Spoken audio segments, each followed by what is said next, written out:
Hello guys, कैसे हैं आप लोग? क्या आपने सोचा है कि कंप्यूटर कैसे डिसाइड करता है कि कौन-सा नंबर बड़ा है और कौन-सा छोटा और कौन-सी चीज़ सेम है और कौन-सी अलग? तो वो सब आज हम सीखने वाले हैं। तो गाइस इस वीडियो में हम सीखेंगे ऑपरेटर्स और यूज़र इनपुट्स मतलब यूज़र से कैसे इनपुट लें, वो सब आज हम इस वीडियो में देखने वाले हैं। और ऑपरेटर मैं आपको एकदम रियल लाइफ एग्ज़ाम्पल से समझाऊँगा, ओके? और सिखाऊँगा।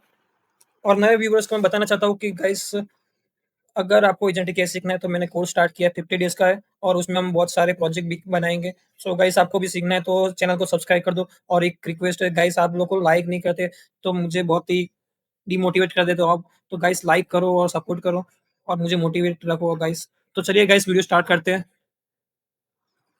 तो फर्स्ट है हमारा अरिथमेटिक ऑपरेटर ओके गाइस। आप सोचो कि आपके पास 10 एप्पल है ओके और आपको 3 फ्रेंड में उसको बाँटना है ओके। तो वो हम कैलकुलेट करेंगे।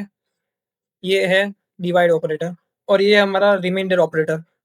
हम जब डिवाइड करते हैं कुछ वैल्यू तो उसमें लास्ट में जो शेष आती है ना उसको बोलते हैं रिमाइंडर ओके। और ये है हमारा मल्टीप्लाई ऑपरेटर और ये है हमारा पावर ऑपरेटर। हम करते हैं 2 रेज़ टू 2 4 ऐसा ओके। सो गाइस चलो प्रोग्राम को रन करते हैं। जैसा कि मैंने बोला कि हमको बराबर एप्पल बाँटने हैं, तो 3 एप्पल आएँगे सबके हाथ में और उसके बाद जो रिमेनिंग 1 एप्पल बचा क्योंकि सारे तो बढ़ गए, एप्पल का डबल कितना होता है, आप देख सकते हो। और और गाइस आप देख सकते हो यहाँ पे पावर 2 मीन्स यहाँ पे ऐसा हुआ। ओके गाइस, तो आई होप आपको ये अरिथमेटिक ऑपरेटर समझ में आए होंगे और इसमें और भी है, प्लस होता है अरिथमेटिक में, माइनस होता है, ओके।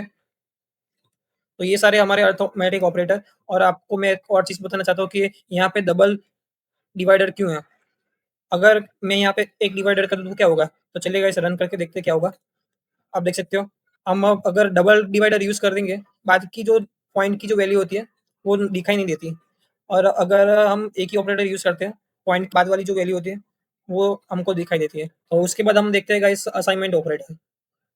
तो असाइनमेंट ऑपरेटर में हम सोचो कि हमारा 0 स्कोर है, ओके? तो इनिशियल स्कोर हमारा 0 है और गाइस उसके बाद हमने कुछ पॉइंट अर्न किए, तो उसमें 10 पॉइंट हमने अर्न किए तो उसमें 0 में 10 ऐड कर देंगे और उसके बाद हमको पेनल्टी मिली, ओके? तो 2 की पेनल्टी मिली, तो 10 में से हम 2 को माइनस करना तो हम ऐसे लिखेंगे, ओके? और आपको यहाँ ये समझ में नहीं आ रहा है, तो आप ऐसे भी लिख सकते हो गाइस, आपको लिख के बताता हूँ। आप ऐसे भी लिख सकते हैं, ओके? यहाँ पे भी आप ऐसे लिख सकते हैं गाइस और वो शॉर्टकट तरीका है और आपको बोनस मिला, तो डबल हो गया, ओके? तो ये था हमारा असाइनमेंट ऑपरेटर और आपको मैं रन करके दिखाता हूँ। आप देख सकते हो पहले हमारा इनिशियल स्कोर 0 था, उसमें 10 ऐड किए, पेनल्टी मिली और उसके बाद उसको डबल बोनस मिला, तो 16 हो गया। तो ये था हमारा असाइनमेंट ऑपरेटर। और दूसरा हम ऐसे भी असाइन कर सकते हैं, हमको एक से ज़्यादा वेरिएबल में वैल्यू असाइन करनी है, तो आप ऐसे भी यूज़ कर सकते हो। और हाँ गाइस आपको पाइथन में इंडेंशन मेंटेन करना है। अगर आप इंडेंशन मेंटेन नहीं करोगे तो एरर देगा। आप देख सकते हो यहाँ पे आपको लाइन में कोड लिखा है, अगर आपने यहाँ पे स्पेस दी है, तो यहाँ पे एरर थ्रो करेगा। सो गाइस आपको इंडेंशन मेंटेन करनी है, ओके? आप देख सकते हो हम प्रिंट कराते हैं कि ए की वैल्यू और बी की वैल्यू क्या है। आप देख सकते हो हमने असाइन कर दिए, ओके? और गाइस आपने शायद सी और सी प्लस प्लस में थोड़ी कोडिंग की होगी तो आपको पता होगा कि हमको अगर हमको वैल्यू स्वैप करनी है किसी वेरिएबल की बिना थर्ड वेरिएबल को, तो उसमें लॉजिक ऐड करना पड़ता था। पर आपको पाइथन में ऐसा कुछ करने की ज़रूरत नहीं है। अगर आपको वैल्यू स्वैप स्वैप करनी है, तो आप इस ऑपरेटर से, कॉमा ऑपरेटर से वैल्यू स्वैप कर सकते हो। आपको मैं दिखाता हूँ। पहले आपको मैं असाइनमेंट ऑपरेटर दिखा देता हूँ कि आपको ऐसे आप ऐसे भी वैल्यू असाइन कर सकते हैं। जैसे कि एक 1 की वैल्यू ए में जाएगी, 2 की वैल्यू बी में जाएगी। Okay guys? तो मैं आपको दिखा देता हूँ। आप देख सकते हो ए की वैल्यू 1 है, टू बी की वैल्यू 2 है। और आपको मैं स्वैपिंग का एक प्रोग्राम बता देता हूँ कि आपको स्वैप करना है। तो इस असाइनमेंट ऑपरेटर की मदद से आप आसानी से आप स्वैप कर सकते हो। अब हम बी की वैल्यू ए में डाल देंगे और ए की वैल्यू बी में। अब वैल्यू स्वैप हो जाएगी। प्रिंट नहीं कराया हमने, प्रिंट करा देते हैं। आप देख सकते हो 2 वैल्यू स्वैप हो गई है। तो गाइस ये था हमारा असाइनमेंट ऑपरेटर। अब हम देखते हैं कंपैरिजन ऑपरेटर। हमको कोई भी वैल्यू कंपेयर करनी है, तो पाइथन हमको बहुत सारे कंपैरिज़न ऑपरेटर प्रोवाइड करता है। जैसे कि ऐज हमने सेट की है 17 ओके, 17 हम चेक करें कि ऐज इक्वल टू 18 है कि नहीं, तो ही 18 प्लस मूवी देखने को मिलेगी, अगर अदरवाइज़ नहीं मिलेगी। Okay guys? और ऐज ग्रेटर देन 18 है कि नहीं, वो भी चेक करेंगे। अब हम चेक करेंगे उसके बाद कि ऐज लेस देन और इक्वल टू, मतलब मीन्स के 17 और 17 से कम, 17 और 70 से कम है कि नहीं, वो चेक करेंगे। और उसके बाद हम चेक करेंगे age is not equal to 16, मतलब इसकी जो वैल्यू है वो 16 नहीं है, वो चेक करेंगे। ओके? अगर ये सारी कंपैरिज़न सच होती है, तो यहाँ पे ट्रू आएगा, अदरवाइज़ फॉल्स आएगा। Okay guys? चलिए गाइस प्रोग्राम रन करते हैं। आप देख सकते हो कि equal to age is not equal to 18, इसलिए फॉल्स आया। आप देख सकते हो यहाँ पे हमने 17 सेट किया है इसलिए। अब ग्रेटर देन भी नहीं है और लेस देन और इक्वल टू है। आप देख सकते हो कि 17 इक्वल टू पर है, मतलब 17 है। अगर मैं यहाँ पे इक्वल टू निकाल दूँ, तो ये फॉल्स हो जाएगा। देखा गाइस? इसलिए। और 16 नहीं है, इसलिए भी ट्रू आया है, क्योंकि हमने 17 सेट किया है, तो 16 नहीं है, तो इसलिए ट्रू रिटर्न किया। Okay guys? सो गाइस ये थे हमारे कंपैरिजन ऑपरेटर, और इसके बाद हम गाइस देखेंगे आइडेंटिटी ऑपरेटर। एक्स की वैल्यू में हमने लिस्ट बनाई है 1 से लेकर 3 तक, और उसके बाद हमने उसको नया निकनेम बना दिया है वाई। लास्ट वीडियो में मैंने आपको समझाया था कि ये क्या है, ये दोनों एक ही मेमोरी ब्लॉक में स्टोर हुए होंगे, और वाई उसका निकनेम है, और उसके बाद हमने जेड वेरिएबल में सेम वैल्यू स्टोर की है। सो गाइस अब हम चेक करेंगे कि एक्स इज वाई, तो ट्रू रिटर्न करेगा obviously, because Y point to X, आपको मैंने लास्ट वीडियो में समझाया था कि दोनों सेम ही है। ओके? अब उसके बाद हम चेक करेंगे कि एक्स इज जेड, तो वो फॉल्स रिटर्न करेगा, क्योंकि ये वो डिफरेंट ऑब्जेक्ट हो गया। ओके? उसका मेमोरी ब्लॉक अलग है। अब वो हमारा जो कंपेरिजन ऑपरेटर है वही इसमें भी है, X double equal to Z, मतलब वैल्यू तो सेम ही है उसकी, आप देख सकते हो, तो वो ट्रू रिटर्न करेगा। चलो गाइस प्रोग्राम रन करते हैं। आप देख सकते हो वैसा ही आउटपुट आया, और ये था हमारा आइडेंटिटी ऑपरेटर। इसके बाद हम देखेंगे लॉजिकल ऑपरेटर। सोचो कि आप अपनी जेब के साथ कोई इवेंट में गए हो, जेब है कि नहीं वो अलग बात है। आप सोचो, अज्यूम करो कि आपके पास जेब है और आप कोई इवेंट में जाने वाले हो, तो आपने रजिस्टर तो किया है बराबर, तुमने इस रजिस्टर वैल्यू ट्रू सेट की है, और आपके पास टिकट नहीं है। सो गाइस अब आप सोचो कि आप मेन एंट्री गेट पर पहुंच गए, तो वहां पे चेक करेंगे कि इस रजिस्टर, मतलब रजिस्टर किया है और टिकट भी है, मतलब दोनों कंडीशन मैच होती है तो एंट्री मिलेगी। ओके? और दूसरी कंडीशन में हम चेक करेंगे कि ये रजिस्टर किया है, कि टिकट है कि नहीं। इनमें क्या होगा कि यहाँ पे और है, और का मीन्स दोनों में से एक कंडीशन ट्रू होनी चाहिए, मतलब मीन्स आपने रजिस्टर किया हुआ होना चाहिए कि टिकट होनी चाहिए। Okay guys? और गाइस यहाँ पे हम चेक करवा रहे हैं कि किन लोगों ने रजिस्टर नहीं किया है। तो चलिए गाइस प्रोग्राम रन कर दे। तो गाइस आप देख सकते हो पहले की वैल्यू फॉल्स आई, क्योंकि दोनों में से एक वैल्यू फॉल्स थी। यहाँ पे हम आपको टिकट दे देते, टिकट मिल गई शायद, टिकट मिल गई हमको। ओके? अब हम फिर से रन करते तो एंट्री हो गई हमारी। ओके? और यहाँ पे हम दोनों में से हमने सिर्फ रजिस्टर किया है अभी, तो एक वैल्यू तो हमारी कंडीशन ट्रू है, तो हमारी एक कंडीशन तो ट्रू है, तो यहाँ पे ट्रू रिटर्न हुआ। ओके? और हमने रजिस्टर किया है, ट्रू है। ओके? और यहाँ बोल रहा है कि हमने रजिस्टर नहीं किया, ये कंडीशन फॉल्स हो गई। Okay guys? तो ये थे हमारे लॉजिकल ऑपरेटर। आई होप आपको लॉजिक बहुत अच्छा लगा होगा, और अच्छा लगा तो लाइक कर देना, और कमेंट करना गाइस कि आपको क्या अच्छा लगा। मेंबरशिप ऑपरेटर, मेंबरशिप मीन्स वो वाली मेंबरशिप नहीं है, ये कुछ और मेंबरशिप है। हमने फ्रूट नाम का वेरिएबल बनाया, उसको एक लिस्ट असाइन की है, और उस बकेट में एप्पल है, बनाना है और चेरी है। Okay guys? तो वो बकेट में हम चेक करेंगे कि हमारे जो फ्रूट की जो बकेट है उसमें एप्पल है कि नहीं। ओके? तो चेक करेंगे, तो ऐसे चेक करना, पहले मैसेज हमको प्रिंट स्टेटमेंट से हमने पहले मैसेज प्रिंट कर दिया, और उसके बाद कॉमा करके हम चेक कर रहे हैं कि एप्पल उस बकेट में है कि नहीं। ओके?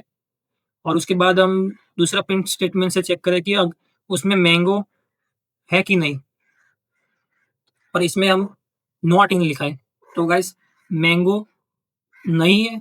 हम ऐसा बोल रहे हैं कि हमारी जो बकेट है उसमें मैंगो नहीं है, अगर नहीं है तो ट्रू रिटर्न करेगा।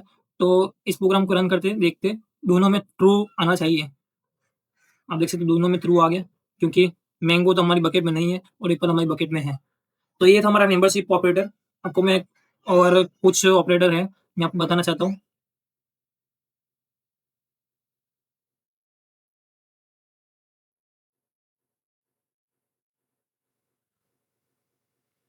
सो गाइस यहाँ पे हम स्लैश एन करके न्यू लाइन सेट कर सकते हैं और यहाँ पे टैब लगा सकते हैं इसकी मदद से और इस ऑपरेटर की मदद से हम हाई 3 बार लिखा सकते हैं ऐसे, ऐसे प्रिंट होगा। और प्लस ऑपरेटर की मदद से हम स्ट्रिंग को कॉन्केट कर सकते हैं और हेलो और वर्ल्ड कॉन्केट हो जाएगा। ऐसा आएगा, ओके? आपको मैं रन करके दिखा देता हूँ। आप देख सकते हो, यहाँ पे न्यू न्यू लाइन आ गया, इसके बाद और इसके बाद टैब आ गया, आप देख सकते हो यहाँ पे। तो ये थे हमारे ऑपरेटर्स। अब हम लास्ट हमारा देख लेते हैं यूज़र इनपुट। अगर आपको कोई भी इनपुट लेना है यूज़र का, तो आप इनपुट फंक्शन है, उसकी मदद से ले सकते हो। इनपुट एक प्री डिफाइंड फंक्शन है, वो पहले से ही आता है, आपको कुछ भी कोडिंग करने की ज़रूरत नहीं है उसके लिए, आपको सिर्फ़ उसको यूज़ करना है। पहले हमने उसको मैसेज दे दिया, ओके? और उसके बाद हमने उसकी एज भी माँगी है, तो चलो गाइस इसको भी रन करके देख लेते हैं। बहुत ख़ास नहीं है।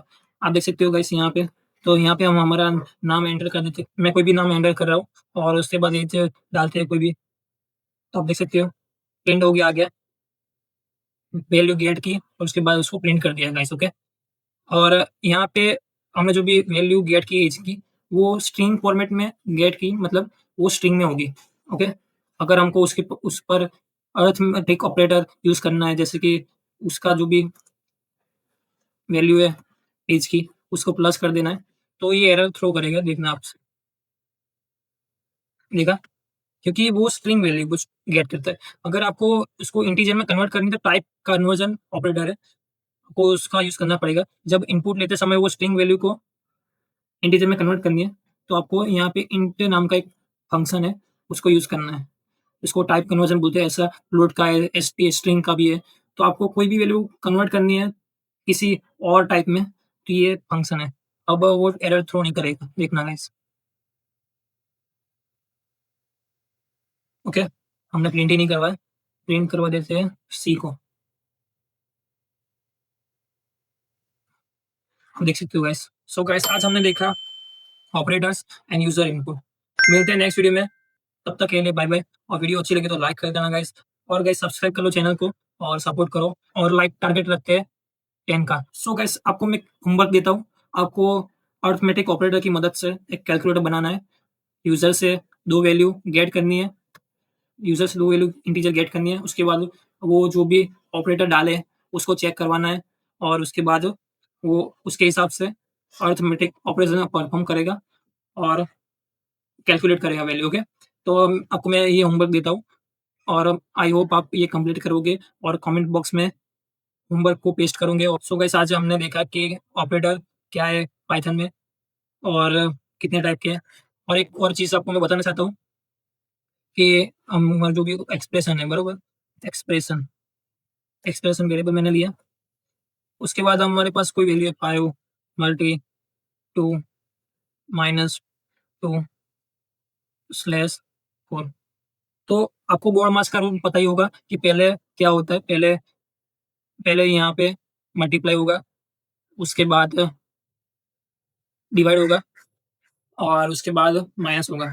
बोर्ड मास का रूल तो पहले डिवाइड आता है। आई नो, मुझे पता है पहले डिवाइड आता है, और ये लेफ्ट टू राइट सेट होता है।